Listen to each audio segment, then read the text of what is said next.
Bien, queridos hermanos, vamos a rogar al Señor que la luz suya pueda alumbrar nuestros rostros, nuestro entendimiento, para que algunos temas que son controversiales en el presente y lo fueron en el pasado, puedan esclarecerse, podamos entender, seamos sabios en discernir su palabra. Vamos a continuar con el libro de Colosenses, esta hermosa carta, en realidad no es un libro, es una carta.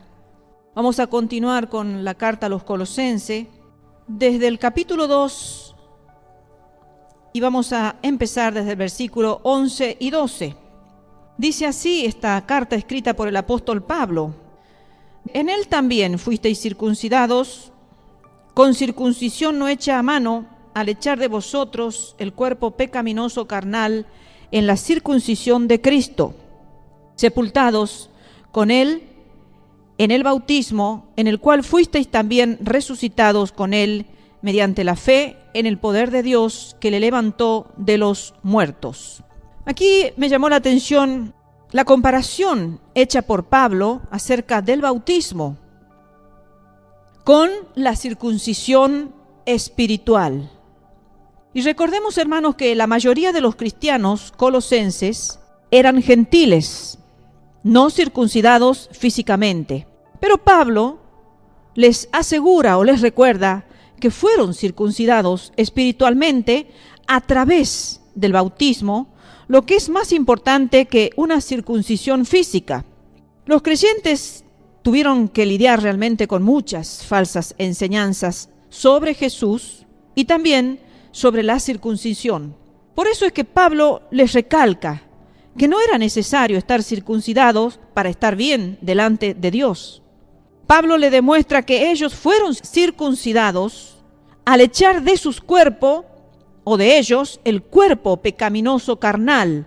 O sea, en el momento de la conversión, podríamos decir, ¿verdad? En el versículo 11, cuando dice: En él también fuisteis circuncidados, con circuncisión no hecha a mano, al echar de vosotros el cuerpo pecaminoso carnal, en la circuncisión de Cristo. La verdadera conversión de todos aquellos que reconocen que sus cuerpos están llenos de pecado y que al llegarnos a Cristo, ese cuerpo pecaminoso carnal, si lo echamos fuera, nos convertimos, somos circuncidados espiritualmente.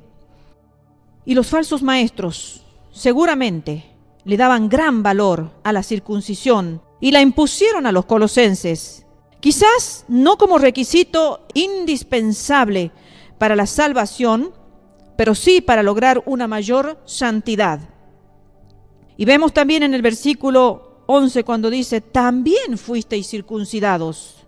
Pablo allí le está hablando de su conversión, o sea, la conversión de ellos, la interna, la de su corazón, entrando así al nuevo pacto.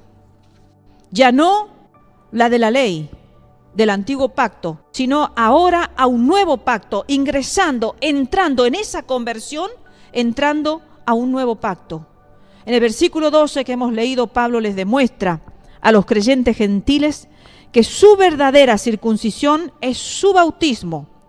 Los cristianos no tenían que ser circuncidados, sino bautizados. Primero creyendo que su cuerpo pecaminoso tenía que ser despojado y luego ser bautizados. Los cristianos no tenían que ser circuncidados, hermanos, sino bautizados. En el Antiguo Testamento también se admite que hay dos tipos de circuncisión: la del cuerpo y la del corazón. Para eso me gustaría leerle Deuteronomio capítulo 10, versículo 16, cuando dice: Circuncidad pues el prepucio de vuestro corazón, y no endurezcáis más vuestra cerviz. Luego Deuteronomio 30, versículo 6, dice: Y circuncidará Jehová tu Dios tu corazón, y el corazón de tu descendencia, para que ames a Jehová tu Dios con todo tu corazón y con toda tu alma, a fin de que vivas.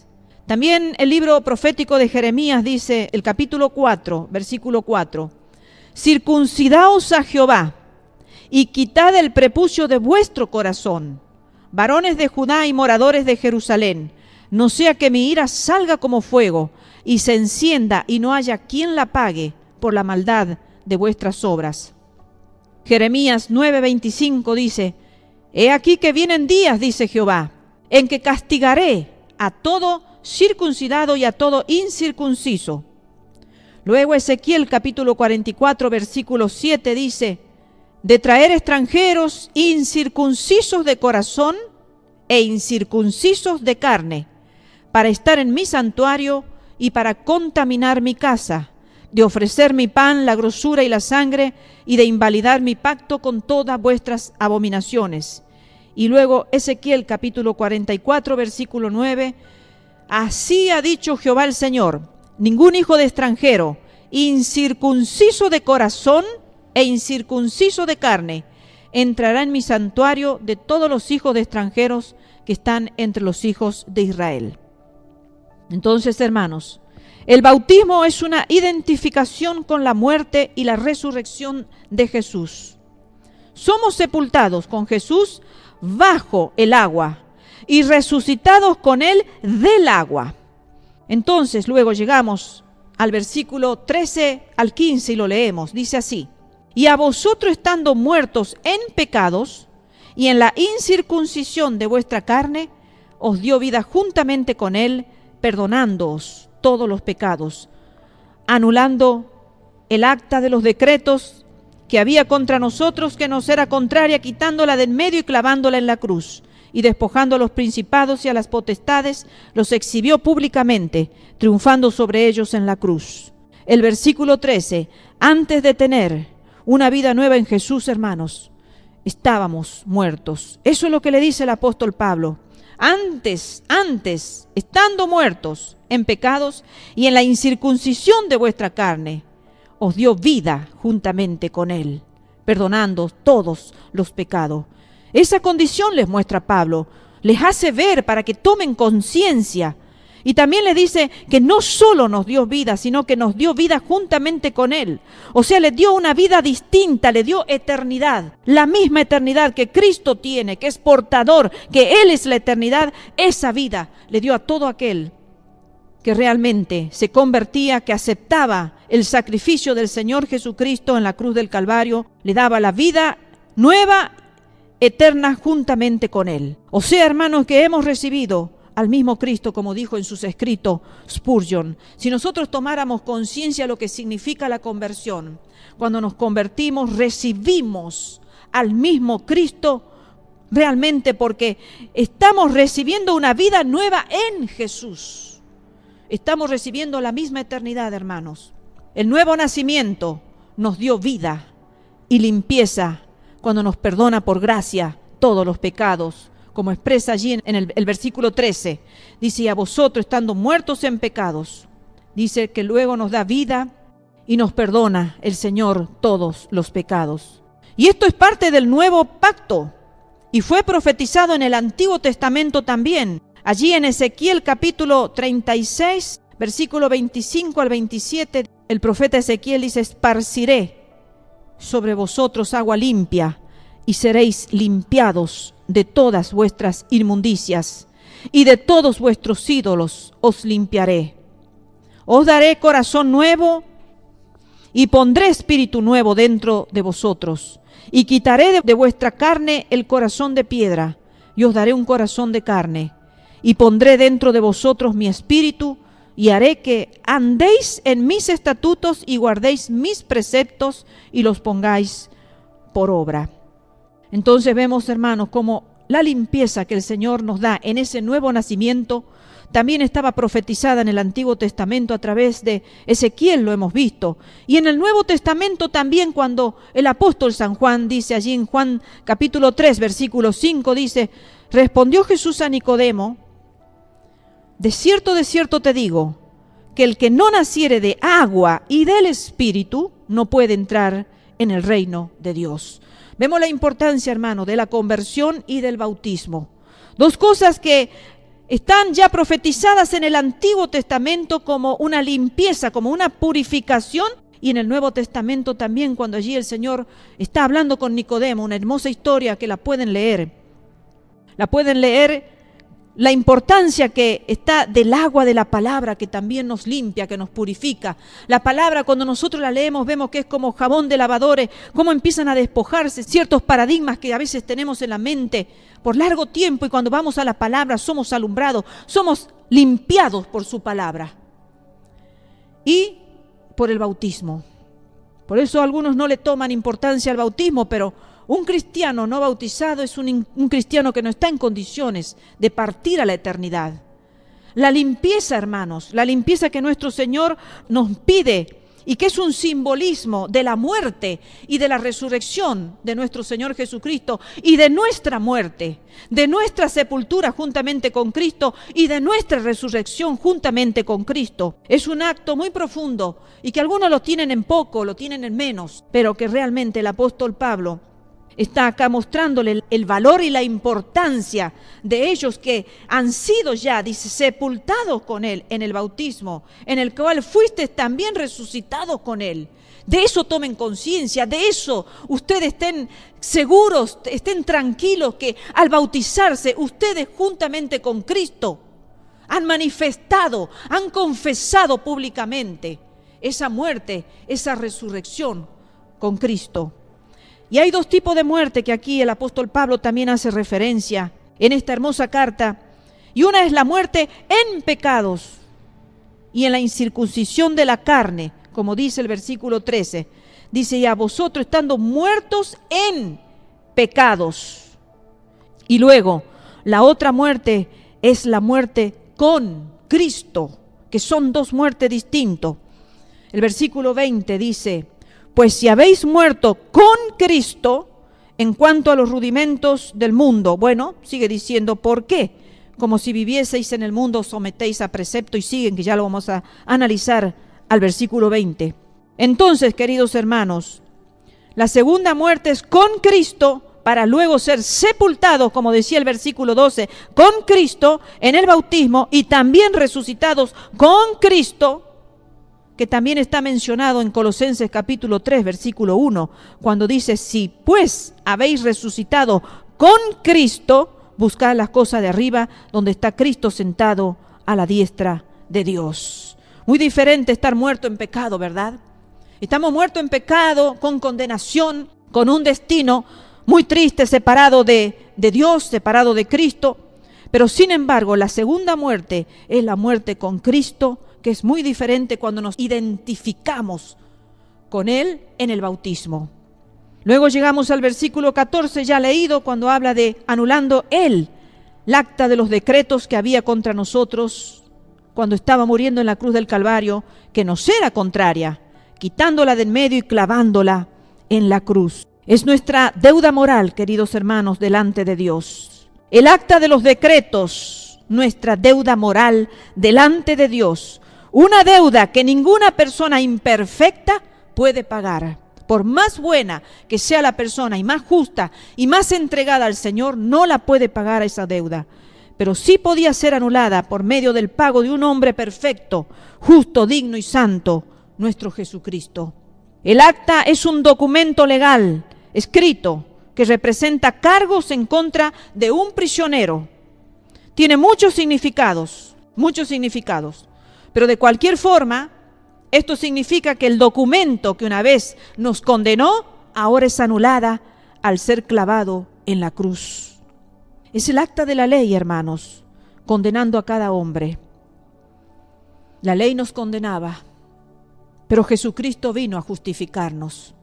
Satanás las usa, a esas actas, esos decretos las usa para acusarnos, pero Cristo nos defendió, clavándolas en la cruz.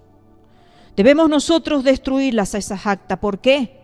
Porque así como confesamos nuestros pecados, que ya Cristo los cargó en el madero, en la cruz, cuando moría por nosotros, también debemos nosotros deshacer los decretos que Cristo ya los anuló. Si nosotros entendemos este principio, vamos a poder con seguridad romper y destruir los decretos contrarios a nuestras vidas, porque muchas veces hay personas que no entienden este paso o no lo hemos entendido nosotros muchas veces a esto del rompimiento de los decretos, si ya Cristo los anuló en el madero. Pero así como Cristo ya cargó nuestros pecados en el madero, pero era necesario que nosotros con el corazón creyéramos para justicia y con la boca confesáramos para salvación, así también es necesario que Cristo, que ya anuló esos decretos contrarios a nuestra vida, nosotros deshiciéramos acá también esos decretos, porque Jesucristo dice que vino a deshacer las obras de Satanás. Y Él nos dejó la encomienda para que nosotros también, así como Él hizo, nosotros también lo hiciéramos. Deshaciéramos las obras de Satanás, deshaciéramos lo que el Jesucristo ya anuló, lo pudiéramos deshacer para que no fuera contrario a nuestras vidas, para que no tomara Satanás eso para acusarnos delante del trono de la gracia de nuestro Dios. Entonces dice el versículo 15, y despojando a los principados y a las potestades, los exhibió públicamente, triunfando sobre ellos en la cruz. Y además de anular el acta de los decretos que había contra nosotros, despojó a los principados y a las potestades, o sea, a los rangos de seres espirituales caídos, que leímos en prédicas anteriores, en Romanos, en Efesios. Hemos leído todos esos seres espirituales, esos ángeles caídos, los demonios, que dice que el Señor los despojó. Los espíritus demoníacos fueron despojados, quedándoles solo la habilidad de engañar y de crear temor, si nosotros le creemos su mentira.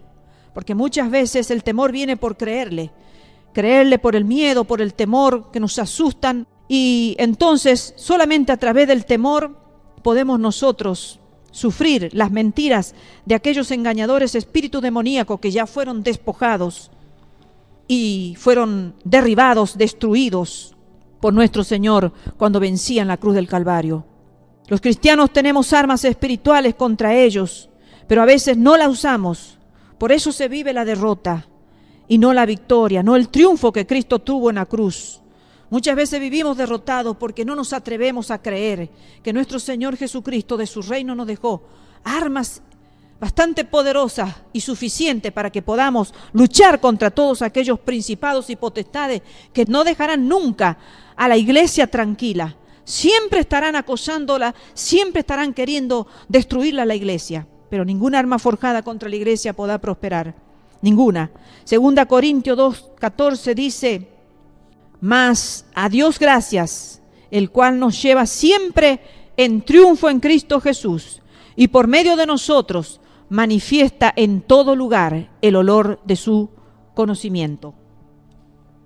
Damos gracias a Dios que Él nos lleva siempre en triunfo. Gracias. Y podemos nosotros manifestar el olor de su conocimiento. Qué hermoso que nosotros, los verdaderos hijos de Dios, podamos ir por todos lados manifestando el olor fragante de su conocimiento, cuando nosotros realmente aprendemos a hacer guerra, a enfrentar a estas potestades, a estos principados con las herramientas, con las armaduras que nuestro Dios nos da a diario, para poder ir a diario, de prueba en prueba, más de victoria en victoria. La muerte de Cristo, queridos hermanos, nos dio perdón, manifestó poder, canceló la deuda y fue un triunfo glorioso. Luego el versículo 16 dice, versículo 16, 17 dice: por tanto, nadie os juzgue en comida o en bebida o en cuanto a días de fiesta, luna nueva o días de reposo, todo lo cual es sombra de lo que ha de venir, pero el cuerpo es de Cristo. Luego de haberle manifestado en esa carta, explicándole todo cómo somos vencedores, cómo Jesucristo anuló todos los decretos contrarios, entonces sigue diciendo que nadie os juzgue en comida o en bebida, o en cuanto a días de fiesta, de luna o días de reposo, porque eso era sombra de lo que había de venir, pero el cuerpo es de Cristo. Entonces, hermanos, o sea que ningún asunto relacionado con el legalismo debían ser juzgado. La ley antes nos condenaba, pero ahora Cristo pagó el precio de esa condena. La ley del Antiguo Testamento tuvo ciertas prohibiciones que son eliminadas con Jesús, con respecto a la comida y días de reposo, que no es el sábado exclusivo de la semana, y aclaro esto, porque hay varios días de reposo, que se celebraban, que se tenían en cuenta en la época, en el tiempo de la ley, pero no era el día exclusivo de la semana. Por eso nosotros, ¿por qué guardamos el sábado? ¿Por qué esta iglesia, la salvación, guarda el sábado, lo respeta? Me gustaría, queridos hermanos, antes de leer esto, primero quería hacer referencia en Levítico 19:30, cómo habla de los días de reposos, que no es un día, sino son varios días. Dice el Levítico 19:30, mis días de reposo guardaréis, y mi santuario tendréis en reverencia, yo Jehová. Y luego Levítico capítulo 26:2 dice, guardad mis días de reposo, y tened en reverencia mi santuario, yo Jehová. Casi la misma expresión en Levítico 19:26, ¿verdad? Pero sin embargo, hermanos, ¿por qué nosotros guardamos el sábado si no estamos bajo la ley? Porque nos vamos al principio en Génesis capítulo 2, versículo 3 dice, voy a leerles desde el principio, desde el versículo 1. Fueron pues acabados los cielos y la tierra, todo el ejército de ellos. Y acabó Dios en el séptimo día la obra que hizo, y reposó el día séptimo de toda la obra que hizo. Y bendijo Dios al día séptimo y lo santificó, porque en él reposó de toda la obra que había hecho en la creación. Lo bendijo y lo santificó a ese único día. De los 7 días de la semana es el único día bendito y santificado por Dios. Y es un día en donde Dios descansó. Por eso es, queridos hermanos, que nosotros, tomando en consideración que antes de la ley, en el comienzo de la creación, Dios separó ese día exclusivo para bendecirlo, para santificarlo y para descansar. Y también porque en Éxodo 20 está dentro de los 10 mandamientos, que son la moral de Dios, y que nosotros no podemos invalidar la moral de Dios. Cuando nosotros leemos los mandamientos de Dios expuestos aquí en Éxodo 20, nosotros no podemos ninguno de esos mandamientos invalidarlos. Y allí está, en el versículo 4 dice, acuérdate del día de reposo para santificarlo. 6 días trabajarás y harás toda tu obra, mas el séptimo día es reposo para Jehová tu Dios. No hagas en él obra alguna, ni tú, ni tu hijo, ni tu siervo, ni tu criada, ni tu bestia, ni tu extranjero que está dentro de tus puertas. Porque en 6 días hizo Jehová los cielos y la tierra, el mar y todas las cosas que en ello hay, y reposó en el séptimo día. Por tanto, Jehová bendijo el día de reposo y lo santificó. Vuelve a establecer lo mismo que estableció en el Génesis, en el principio. Observemos que son 4 versículos que le dedica para el día de reposo. 4 versículos. Si nosotros decimos que no vamos a cometer adulterio, no vamos a hurtar, no vamos a hablar contra nuestro prójimo falso testimonio, no vamos a codiciar nada de nuestro prójimo, no vamos a tener dioses ajenos delante de nosotros, ni nos vamos a hacer imagen, ni ninguna semejanza de nada que esté en el cielo, ni abajo en la tierra, ni en las aguas debajo de la tierra, ni nos vamos a inclinar a ello, entonces no podemos nosotros excluirnos de este mandamiento que comienza en el versículo 8 y termina en el versículo 11, porque respetamos la moral de Dios, y dentro de esa moral de nuestro Dios está el día de reposo. Pero hermanos queridos, si algún día nosotros necesitamos comer pan y no tenemos ese día pan, como no estamos en la ley, podemos ese día hacer un poco de pan en casa, o podemos quizás ese día exclusivo, circunstancial, ir y entonces comprar un poco de pan. No que lo hagamos de costumbre todos los sábados, sino que puede suceder algún día que tengamos una situación adversa, una situación que nos lleve a ir en contra de lo que la ley determinaba, de reposar, descansar, no trabajar. ¿Podríamos hacerlo? Claro que sí, hermanos, porque no estamos bajo la ley. Hoy en día, como no vivimos nosotros en Israel, donde toda la legislación está a favor del día de reposo, entonces ese día ningún israelita puede trabajar. Nosotros no estamos en ese lugar geográfico, estamos bajo otras leyes, estamos en otro territorio distinto. Entonces nosotros tenemos que respetar las autoridades y las leyes de nuestro país, porque el Señor manda a respetar a las autoridades. Entonces, si alguien tiene que trabajar un día sábado, lo tendrá que hacer. Claro que sí, porque no estamos bajo la ley.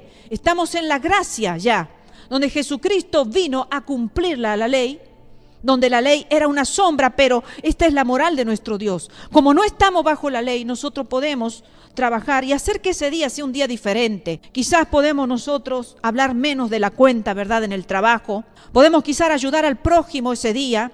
De alguna forma, pedirle al Señor, ayúdame a que pueda ser útil para alguna necesidad de alguna persona, de algún individuo, en este tu día que obligatoriamente tengo que ir a trabajar. Pero para esto me gustaría irnos al Evangelio de San Mateo, a ver qué dijo nuestro Señor Jesucristo. San Mateo capítulo 12, y vamos a leer desde el versículo 1 al versículo 14.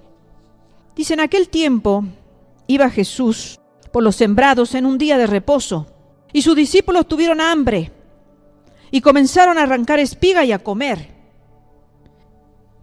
¿Entienden? Que tenían hambre. Pero dice, viéndolo los fariseos le dijeron: he aquí tus discípulos hacen lo que no es lícito hacer en el día de reposo, o sea, trabajar, o sea, cortar, arrancar espigas. Pero él le dijo, o sea, Jesús les dijo: ¿no habéis leído lo que hizo David cuando él y los que con él estaban tuvieron hambre? ¿Cómo entró en la casa de Dios y comió los panes de la proposición, que no le es lícito comer ni a él ni a los que con él estaban, sino solamente a los sacerdotes? ¿O no habéis leído en la ley como en el día de reposo los sacerdotes en el templo profanan el día de reposo y son sin culpa? Pues os digo que uno mayor que el templo está aquí. Y si supieses qué significa misericordia, quiero y no sacrificio. Misericordia quiero y no sacrificio. No condenaríais a los inocentes, porque el Hijo del Hombre es Señor del día del reposo. Pasando de allí vino a la sinagoga de ellos, y aquí había allí uno que tenía seca una mano. Y preguntaron a Jesús para poder acusarle: ¿es lícito sanar en el día de reposo? Y él les dijo: ¿qué hombre habrá de vosotros que tenga una oveja, y si ésta cayera en un hoyo en día de reposo, no le eche mano y la levante? Pues ¿cuánto más vale un hombre que una oveja? Si hacia una ovejita, un animalito, somos capaces de auxiliarlo, de sacarlo de su caída, ¿cuánto más no obraremos en misericordia por una persona? Por consiguiente, dice Jesús, es lícito hacer el bien en los días de reposo. Entonces dijo aquel hombre: extiende tu mano. Y él la extendió y le fue restaurada sana como la otra. Y salidos los fariseos tuvieron consejo contra Jesús para destruirle. Y es lo que muchos fariseos en el presente están queriendo hacer: destruir a los que no se mueven con la ley rígida y con los sacrificios. El Señor dijo: es mejor misericordia. Eso quiere Jesucristo, misericordia y no sacrificio. Entonces no condenen a los inocentes. No condenes a los inocentes que por necesidad en algún momento necesitan comer, necesitan ser sanados, necesitan ser auxiliados. No seamos legalistas, porque no estamos bajo la ley. Ya no estamos bajo la ley. Los guardamos el día, los respetamos, claro que sí. Pero cuando tenga que ser usada la misericordia está por encima de la ley. Ahora en la gracia, donde nosotros vivimos, en el tiempo que nosotros vivimos, en el territorio donde nosotros vivimos, bajo las leyes que nosotros tenemos que respetar. Entonces, queridos hermanos, no juzguemos al que a veces no lo puede guardar al sábado. Es hermoso guardarlo, un día santificado, un día bendito, un día que nuestro Dios Elohim lo usó, lo determinó para descansar. Qué hermoso que pudiéramos desde la mañana hasta la noche poder guardarlo en su totalidad. Pero si no lo podemos hacer, no estamos bajo la ley. Y si algunos hermanos quieren hacer sus reuniones los días domingos, lo pueden hacer, porque los discípulos también se reunían ese día para partir el pan y para recoger las ofrendas, porque luego seguían sus viajes. Entonces, si queremos reunirnos el domingo, nos reunamos, porque no estamos bajo la ley. Si nos queremos reunir el sábado, nos reunamos. también, hermanos. Y no juzguemos al que no lo puede hacer.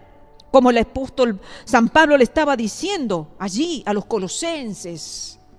No juzguen. Ya no estamos bajo la ley. Estas leyes no eran malas. Claro que no, porque todo lo que Dios hizo no era malo. Las leyes que Dios dispuso y que le enseñó a Moisés no eran malas. Eran para regular la vida de los israelitas en una forma disciplinada. Pero, aunque no eran malas las leyes, simplemente eran sombra de lo que había de venir. Cuando Cristo llega al mundo, ya no se necesita la sombra. ¿Cuál eran esas sombras? Moisés, las leyes y las celebraciones. Moisés era una sombra del Redentor que iba a venir a la humanidad. Moisés redimió, sacó a la nación de Israel de la cautividad. Era una sombra de lo que Jesucristo iba a hacer con nuestras vidas. Nos iba a sacar a nosotros también de la cautividad. A ellos los sacó de Egipto y a nosotros nos sacó de la cautividad del pecado. Las leyes eran una sombra de la gracia que iba a venir. Por eso Jesucristo lo resume con el mandamiento de Mateo capítulo 22. Allí en Mateo capítulo 22, versículo 37 al 39 dice, cuando un intérprete de la ley, para tentarlo, se acerca y le dice, Maestro, ¿cuál es el gran mandamiento en la ley? Y Jesús le dijo, amarás al Señor tu Dios con todo tu corazón, y con toda tu alma, y con toda tu mente. Este es el primero y grande mandamiento. Y el segundo es semejante, amarás a tu prójimo como a ti mismo. De estos dos mandamientos dependen toda la ley y los profetas. Y luego las celebraciones eran una sombra de todo lo que Jesucristo iba a hacer que todavía nosotros no lo hemos experimentado, que es la venida de nuestro Señor Jesucristo cuando vino a la tierra, su muerte, su resurrección y el arrebatamiento. A través de las fiestas de nuestro Señor Jesucristo era una sombra de lo que el Mesías iba a vivir y completarlo con el arrebatamiento, que son las fiestas de las trompetas. Entonces, queridos hermanos, todo aquello que fue una sombra en el pasado, en la época de la ley, ya dejó de ser. Ya esa sombra pasó. Ya no está Moisés, la sombra del Redentor. Ya vino nuestro Jesucristo. Vino a la tierra, ya hizo la obra de redención a nuestro favor. Los gentiles lo aceptamos, lo recibimos. Y algún día, el pueblo por el cual Él bajó a la tierra para redimirlo, tendrá que llorar cuando vea al que atravesaron. Algún día aquellos que lo rechazaron, que rechazaron su plan de salvación, lo aceptarán con lágrimas en los ojos. Ya dejó de ser esa sombra. Las leyes ya quedaron como una sombra, porque vino la gracia de nuestro Dios. Y las celebraciones se fueron cumpliendo. Estamos esperando la última, que es el arrebatamiento que corresponde a la celebración de las trompetas. A la final trompeta, nuestro Señor nos va a sacar de la tierra. Días y comidas, al ser guardado bajo la ley de Moisés, ya no son obligatorias en el nuevo pacto con los creyentes. La sombra había pasado. La realidad ya había llegado. Estaban confundidos allí. Los cristianos, pobrecitos, estaban confundidos entre el judaísmo legalista y Pablo, que estaba tratando de afirmarlos. Recuérdense, ya vino el Mesías, estuvo entre ustedes. Ya la sombra ha dejado de ser sombra, ya se ha manifestado. Así que para el cristianismo, hermanos, todas las comidas son puras. Como dice 1 Timoteo 4, capítulo 4, versículo 4 al 5. Porque todo lo que Dios creó es bueno, y nada es de desecharse, si se toma con acción de gracias, porque por la palabra de Dios y por la oración es santificado. Y todos los días le pertenecen a Dios. Todos los días le pertenecen a Dios. Como cristianos Somos libres para mantener o no una dieta kosher o de observar el día de reposo. Somos libres, hermanos, porque ya no estamos bajo la ley, ya no estamos bajo la sombra de lo que había de ser. Lo que había de ser ya fue. Entonces la dieta kosher es muy buena, y si nosotros la queremos seguir, la podemos seguir. ¿Hará bien a nuestro cuerpo? Claro que sí. Y observar el día de reposo es bueno también. Un día santificado, un día bendito. Pero no estamos obligados, hermanos, no estamos bajo la ley. Pero no pensemos que al hacer de guardar la dieta kosher, observar el día de reposo, eso nos va a acercar más a Dios. Porque es lo que muchos creen, hermanos. Muchos creen que guardando toda esa dieta de comida o esos días de lunas, de celebraciones, de reposos, iban a estar más cerca de Dios, iban a agradar más a Dios. Tampoco debemos juzgar al hermano que no guarde tales leyes, porque acá dice que no debemos juzgar. Nadie os juzgue en comida o en bebida, o en cuanto a días. Nadie os juzgue. Que lo quiera guardar, que lo guarde, el que no, dice. Nosotros sabemos que todo lo que Dios creó es bueno. Nada es de desecharse, y si se toma con acción de gracia. Ya el versículo 18 y 19 dice: nadie os prive de vuestro premio, afectando humildad y culto a los ángeles, entremetiéndose en lo que no ha visto, vanamente hinchado por su propia mente carnal, y no haciéndose de la cabeza, en virtud de quien todo el cuerpo, nutriéndose y uniéndose por las coyunturas y ligamentos, crece con el crecimiento que da Dios. Pablo, para esas falsas enseñanzas con respecto a los ángeles, lo hizo exaltando a Jesús sobre los ángeles. Expuso la posición de Jesús para poder hacerles entender cuál era la posición de los ángeles. Luego el versículo 18 me gustaría leerlo de dos versiones diferentes. Me gustaron mucho cómo lo explican. La versión Dios habla hoy dice, el versículo 18 de Colosenses dice: no dejen que los condenen esos que se hacen pasar por muy humildes y que dan culto a los ángeles, que pretenden tener visiones y que se hinchan de orgullo a causa de sus pensamientos humanos.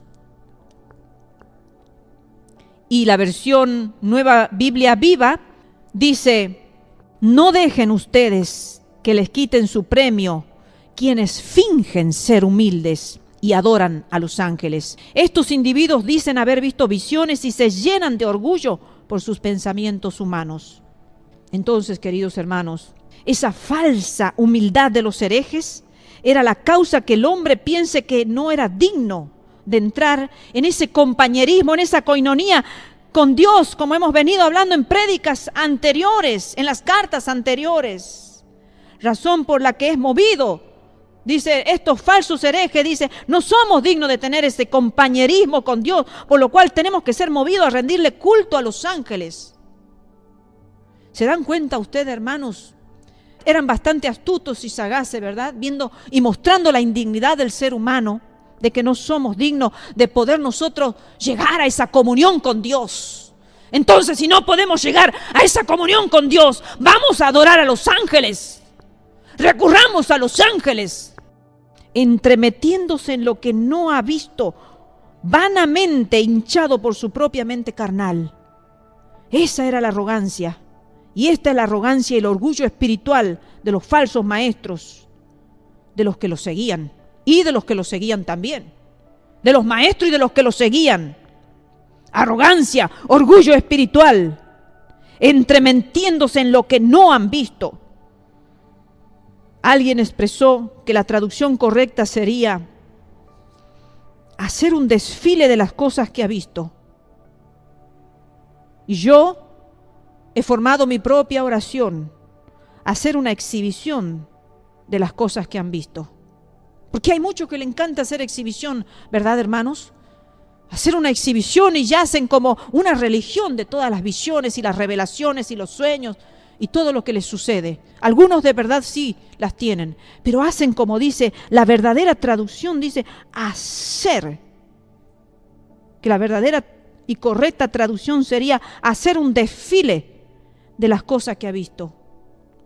El orgullo de los gnósticos justamente se encontraba en las visiones de las cosas secretas, no reveladas a los hombres y mujeres comunes. Ellos se sentían orgullosos con respecto a los demás hombres y a las demás mujeres. Se sentían orgullosos por esas visiones, esas cosas secretas que ellos, exclusivamente ellos la tenían y los otros hombres y mujeres no. Y de eso hacían alarde. Y el versículo 19 dice, no haciéndose de la cabeza en virtud de quien todo el cuerpo, nutriéndose y uniéndose por las coyunturas y ligamentos, crece con el conocimiento que da Dios. Cuando estos orgullosos, falsos y místicos movimientos se levantaron en la iglesia, esos movimientos no recurrían a todo el cuerpo, sino solamente a unos pocos cristianos que formaban un grupo separado, que no se agarraban, que no se hacían de la cabeza, que es Jesús, quien enseñó que todo el cuerpo debía crecer junto, toda la iglesia. Los falsos maestros se iban a ese grupo sectario, a ese grupo nada más que ellos elegían. Y es como que discriminaban, los separaban del resto de la iglesia. Eran los que hacían desfiles y exhibiciones de sus visiones, de las cosas secretas que solamente ellos veían. Pero el plan de Dios para el crecimiento de la iglesia es permanecer juntos. No separados, no grupos sectarios, de los que tienen visiones, de los que tienen revelaciones y de los que no la tienen. Dice, sobreedificados juntos, sobreedificados en Jesús, la cabeza, y Dios dando el crecimiento. No sobreedificados en sus visiones y en sus revelaciones y en los secretos ocultos. Porque harían un partidismo, harían una fractura, harían una división en la iglesia. Allí está con palabras un poquito duras el apóstol Pablo. Llegamos al versículo 20 y 21, dice, pues si habéis muerto con Cristo en cuanto a los rudimentos del mundo, ¿por qué, como si vivieseis en el mundo, os sometéis a preceptos tales como no manejes, ni gustes, ni aun toques? Una religión legalista se define mayormente por lo que no hacemos que por qué razón lo hacemos. Cuando recordemos que hemos muerto con Cristo, hermanos, podemos vivir por encima del legalismo. ¿Será que nosotros no recordamos realmente que hemos muerto con Cristo, juntamente con Él, para vivir fuera del legalismo? ¿Para qué vino Jesucristo a la tierra? ¿Para qué murió? ¿Y para qué morimos nosotros con Él?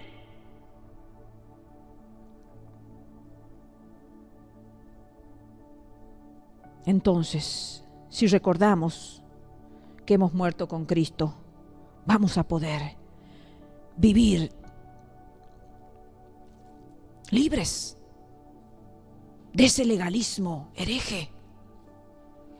Nuestra identificación con Jesús en su muerte, en su sepultura y en su resurrección es nuestro fundamento para vivir como cristianos y no el de guardar las leyes. Allí en Colosenses capítulo 2, 10, dice, muertos, al echar de vosotros el cuerpo pecaminoso, carnal, en la circuncisión de Cristo. En la circuncisión de Cristo. No en la circuncisión de la ley. Muertos. Versículo 12. Sepultados con Él en el bautismo. Y luego Colosenses 3:1. Resucitados con Cristo. Ese es nuestro fundamento para vivir como cristianos. No el fundamento de guardar la ley para ser salvo. Eso ya fue una sombra. Eso ya pasó. Y el versículo 22 dice, vivir bajo, no sometáis, dice, a todos esos preceptos. lo volvamos a leer al versículo 20, pues si habéis muerto con Cristo en cuanto a los rudimentos del mundo, ¿por qué como si vivieseis en el mundo sometéis a preceptos tales como no maneje, ni guste, ni aun toques en conformidad a mandamientos y doctrinas de hombres? Cosas que todas se destruyen en el uso. Cosas que todas se destruyen con el uso. Estas son cosas que al ser usado, querido hermano, llegan a su fin y se destruyen.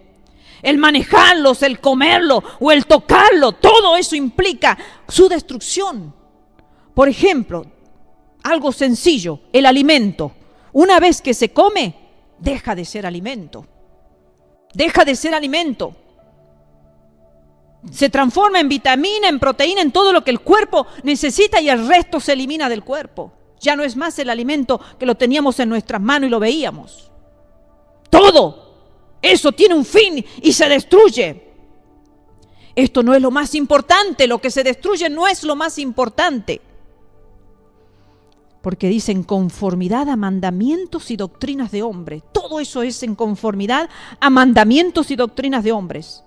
Un aspecto del legalismo es que las doctrinas de hombres son promovidas como las leyes de Dios. La ponían en la misma igualdad como las leyes de Dios. Pero, queridos hermanos, termina diciendo en este capítulo, tales cosas tienen a la verdad cierta reputación de sabiduría en culto voluntario, en humildad y en duro trato del cuerpo, pero no tienen valor alguno contra los apetitos de la carne. Resumiendo, podemos decir, hermanos, que las reglas del legalismo no tienen valor en restringir los apetitos de la carne. No tienen ningún tipo de valor. Todas las reglas legalistas pueden tener cierta reputación, cierta apariencia de sabiduría, pero ello no tiene un valor real. Culto voluntario. El hombre trata de alcanzar a Dios guardando una lista de reglas. Ese es el culto voluntario. Guardar leyes y guardar reglas y mandamientos de hombres para poder alcanzar a Dios. Muchos creen que guardando todos estos mandamientos de hombres, estas reglas y este legalismo van a alcanzarlo a Dios. Pero todo eso tiene su fin y su destrucción. Nada de eso va a aquietar los apetitos de la carne. Los apetitos van a seguir en nuestra carne. El cristianismo, y termino con esto, el cristianismo es Dios alcanzando al hombre en amor, un amor sacrificial a través de Cristo, no a través de las leyes.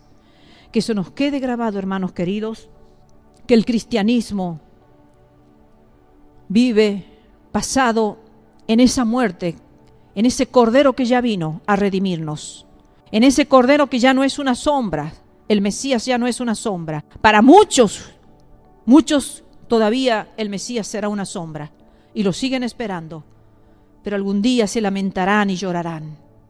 Nosotros ya lo hemos encontrado en nuestro corazón. Nosotros ya sabemos, los discípulos lo habían conocido, habían compartido con el Mesías. Nosotros por fe lo hemos aceptado y por fe nosotros aceptamos que el Mesías vino a cumplir lo que la ley nos condenaba. Vino a librarnos de aquello que nos condenaba. Entonces démosle gracias a Dios y vivamos como cristianos y no como legalistas. Que Dios nos bendiga y nos abra los ojos espirituales para poder entender lo que el apóstol Pablo quiso hacerle entender a los de Colosa, para que no se dejen seducir, no se dejen engañar y se afirmen en la verdadera doctrina cristiana, para que puedan así, con ese fundamento, seguir viviendo como cristianos firmes en una sola doctrina, la doctrina de Dios y no la doctrina de los hombres. Que Dios los bendiga, queridos hermanos.